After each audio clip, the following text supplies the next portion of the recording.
CBN Campo Grande. Oferecimento Unimed Campo Grande. Cuidar de você. Esse é o plano. Esse é o plano. Política em Destaque, com Tércio Albuquerque. 10h13 em Campo Grande. É hora da gente falar de política com o Tércio Albuquerque aqui na CBN. Bom dia, Tércio. Bom dia, Otávio. Bom dia, ouvintes. Então, eu vou ler uma notícia que acaba de chegar aqui, que o STJ, a gente tem acompanhado muito o embate entre o Odilon e o Azambuja. Essa notícia aqui diz que o STJ mandou arquivar hoje, por 11 votos a 0, por unanimidade, a denúncia contra o governador Reinaldo Azambuja do PSDB. O arquivamento foi pedido pelo Ministério Público Federal, que não encontrou indícios mínimos de crime. Em maio de 2017, José Alberto Miriberger, o sócio proprietário da Braspeli Comércio de Couros, denunciou um suposto pagamento de propina que foi, inclusive, alvo de reportagem no Fantástico da TV Globo. Aquele escândalo anunciado naquele período. Isso foi em maio do ano passado. A empresa teve benefício fiscal suspenso em novembro de 2016 e, por isso, teria acionado a Justiça contra a Secretaria de Fazenda. Desde então, o governador do estado sustentava que a suspensão havia ocorrido porque a Braspeli teria descumprido o termo de acordo que lhe concedia os incentivos fiscais. Resumindo, era um discurso, e esse discurso de que até o juiz Odilon usou recentemente, que no dia 17, a Reinaldo poderia ser preso, e aí depois foi para o dia 24 e hoje é arquivado por unanimidade. Isso me parece, assim, que agora a Reinaldo Azambuja ganha um discurso contra o Odilon, Tércio. É verdade, a gente tem que pensar que esses escândalos, né, que surgiram pré-eleitoral, depois transitados no período eleitoral e até agora o debate passado, né, foram motivos de grandes discussões. Sim. Então, afastada essa possibilidade de Reinaldo com relação a esse inquérito no STJ, o discurso fica um pouco mais tranquilo para Reinaldo, especialmente porque o Odilon continua tendo problemas também. Exatamente. Então isso pode representar delação contra ele aí, né? Exatamente, tem as ações que estão tramitando e lógico, nós temos deixado claro aqui, né, Otávio, que ambos têm amplo direito de defesa constitucionalmente assegurado, quer dizer, ninguém está condenando ninguém. É o caso, né, aqui do próprio governador, que foi acusado, passou por um processo, agora e a gente agora, vê aqui, por unanimidade. Unanimidade. Você vê que a judicialização é um problema, um perigo, né? Não, e aí tem uma coisa interessante que nós não podemos deixar de observar. Quando há um arquivamento requerido pelo Ministério Público Federal, quer dizer, o órgão acusador, a relevância é muito maior. Muito maior. Porque uma coisa é manter-se a acusação e no curso do inquérito o juiz entender pela não recebimento da denúncia formulada. Exatamente. Agora, o próprio órgão acusador desistindo ante a ausência de provas caracteriza efetivamente que Reinaldo, neste caso específico, foi vítima de uma situação em que, sem dúvida nenhuma, houve um prejuízo para ele em termos de campanha política, de questão de governo, questão pessoal, familiar, né?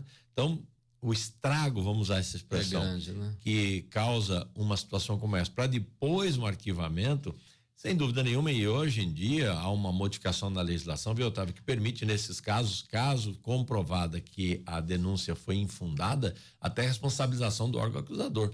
Então, é um dado extremamente positivo para Reinaldo, né? Essa reta final da campanha. Sim, imagina que nós estamos aí há 4 dias, né? E as coisas podem mudar, até porque nós temos uma pesquisa aí, né?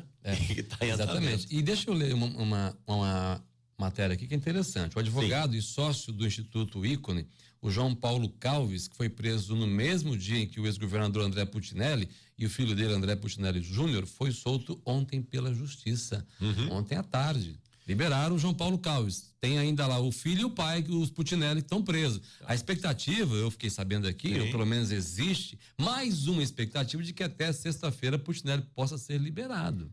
A análise que se faz é nesse sentido mesmo, porque se o motivo da prisão dos 3 foi o mesmo, no momento em que começam a soltar o outro também na sequência precisa ser solto, porque a não ser que se comprove nesse período algum agravamento de situação envolvendo André Putinelli e o filho, que eu até nem acredito, porque o envolvimento do Calves com André Putinelli Júnior era justamente a motivação da prisão do André, do André pai. Exatamente. Então, a tendência é que esse relaxamento aí dessa prisão E essa liberação vem acontecer mesmo, até porque todo o processo, as tentativas, né? 4 vezes tentando, 5 vezes tentando a soltura, chegou num ponto agora. Eu perdi as contas já.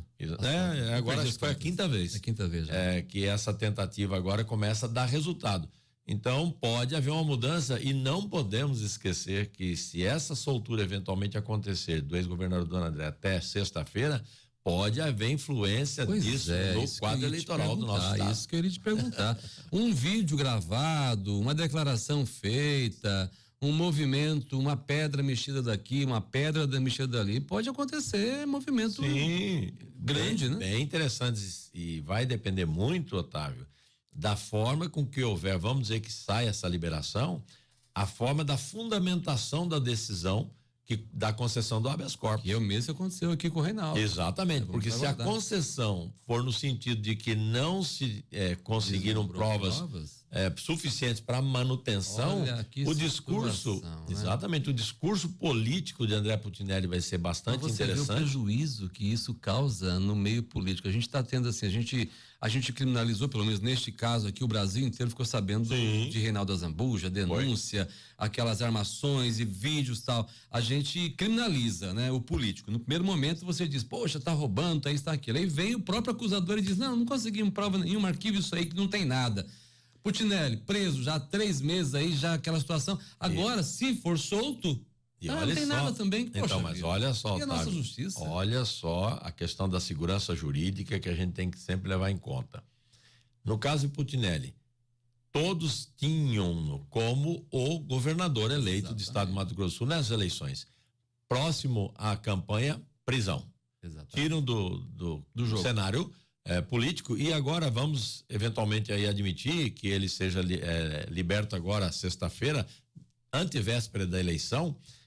Pode caracterizar sim que houve um jogo de encenação política usando o judiciário, que não é positivo. Que é um perigo, né? Para a democracia. E há então aí uma preocupação, todos nós passamos a ter uma preocupação sobre a segurança jurídica.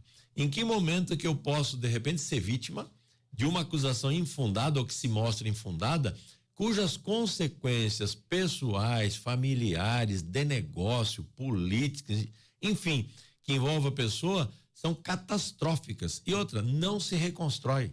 Não se reconstrói. Não. Esse é um prejuízo irreparável. Né? Aí a gente volta àquela nossa conversa de sempre aqui com relação à ameaça à democracia. Será que o próprio judiciário está contribuindo para essa ameaça? Porque... Olha, eu não quero acreditar nisso, porque senão nós temos que passar uma fronteira mais próxima. Você vê os riscos. Amanhã eu estou sujeito, você que está ouvindo a gente aí, está sujeito a ser vítimas, né, de uma situação como essa. E isso nos conduz a uma reflexão muito grande. Não podemos esquecer, inclusive como órgão de divulgação de notícias importantes como a CBN, não é? Sempre a gente tem comentado esses assuntos aqui, sempre ressaltando que é assegurado a estes acusados o princípio da ampla defesa, constitucionalmente assegurado. Por quê? Porque nós não podemos pré-julgar as pessoas diante desse quadro, mas logicamente a responsabilidade de trazer a notícia, informar e esclarecer o ouvinte, isso nós não podemos nos afastar dela. Então, sempre tem dito isso, olha, existe o processo, existe o inquérito, mas eles têm o direito de se defender.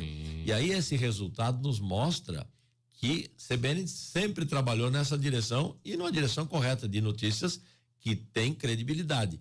Agora, com esse resultado de André, eventualmente, e de Reinaldo já confirmado, nós podemos afirmar que qualquer acusação, inclusive com esse risco de prisão, não é motivo para que se tenha já a pecha de um condenado. Precisamos ficar mais atentos a tudo isso, viu? Tércio, para a gente finalizar nosso papo de hoje, a gente tem uma pesquisa aqui que foi realizada entre os dias 20, 21 e 22 de outubro, divulgada ontem. 1.460 entrevistados em 37 municípios de Mato Grosso do Sul. Eu vou aos resultados aqui. Reinaldo Azambuja apareceu com 54%, Odilon de Oliveira com 46% dos votos, uma vantagem bastante considerável para Reinaldo Azambuja. Porém, com a margem de erro de 3 pontos percentuais, Azambuja teria de 51% a 57%.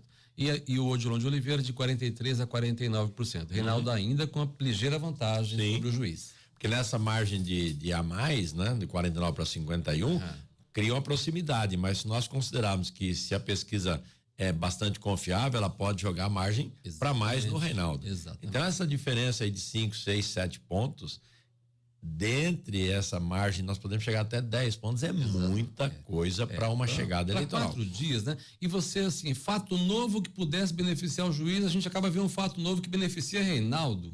É o que está transparecendo. O que vai mudar tudo isso? Será que o debate amanhã da TV Morena pode fazer a diferença? A percepção do eleitor para esse quadro. O eleitor precisa ser informado e os candidatos aproveitarem essa reta final de campanha e, logicamente, o debate da televisão amanhã para tentar trazer o seu eleitor próximo dele com informações consistentes, não só do programa de governo, que eu acho que isso já está bem claro, né? Mas também sobre esses eventuais envolvimentos, o que é que eles representam efetivamente. Até porque, né, fazendo aqui um papel de um analista que trabalha com a posição invertida às vezes, imagina que o Odilon pode usar esse arquivamento do Reinaldo para dizer que ele também poderá ser beneficiado de uma decisão nesse sentido. E aí nós teríamos então um empate. E não muda nada. Exatamente, só que efetivamente o resultado é favorável ao Reinaldo nesse momento. Ainda pode mudar o voto, 7%. Sim. Não muda mais, 90%. Então nós temos 7% aí que ainda pode mudar, ou seja, é o número que você colocou aí que está... Exatamente, essa margem é a que vai fazer a diferença. Para que lado vai tender? Rejeição, a Zambuja tem mais rejeição que o juiz Odilon. A Zambuja está com 38% de rejeição e o Odilon de Oliveira com 30%. 10% rejeita os dois. Não deve votar em branco, ou nem deve ou abstenção. votar. Ou abstenção. Esse é o quadro, é uma pesquisa feita pelo IBRAP, registrado, e a CBN está divulgando hoje aqui em primeira mão, para que você, ouvinte, também possa aí acompanhar. Nós vamos estar divulgando, acompanhando até o último voto da apuração no domingo aqui na CBN. Nós não vamos parar de trazer informação, sejam pesquisas, sejam informações relevantes. Essa, por exemplo, que a gente divulgou agora do Reinaldo Azambuja, que teve o seu inquérito arquivado por unanimidade lá no STJ, seja relativas ao Odilon, seja relativas a qualquer tema que interesse ao ouvinte da Rádio CBN, Terço. Nós estamos aqui para informar. Inclusive, a nível nacional, não é? Essa movimentação entre Haddad e Bolsonaro, né, que vai, claro, também refletir no Estado, né, à medida em que as coisas começarem a andar. Porque que é importante, Otávio, a gente lembrar, à medida em que começarem as apurações, se começar a nível federal numa velocidade maior que a nossa, pode haver ainda, se não fechado aqui, a influência dos votos, né, que muita gente vai para o voto útil. Então pode criar uma influência no resultado final da nossa eleição também. Vamos aguardar. Terço, muito obrigado pela gentileza de mais uma vez vir aqui falar com a gente sobre eleições. É a reta final, últimos dias. Amanhã às 9 da manhã, eu aguardo você novamente aqui para a gente entrevistar o juiz Odilon. Perfeito, sempre um prazer. Muito obrigado. 10h25 em Campo Grande. CBN Campo Grande. Oferecimento Unimed Campo Grande. Cuidar de você. Esse é o plano.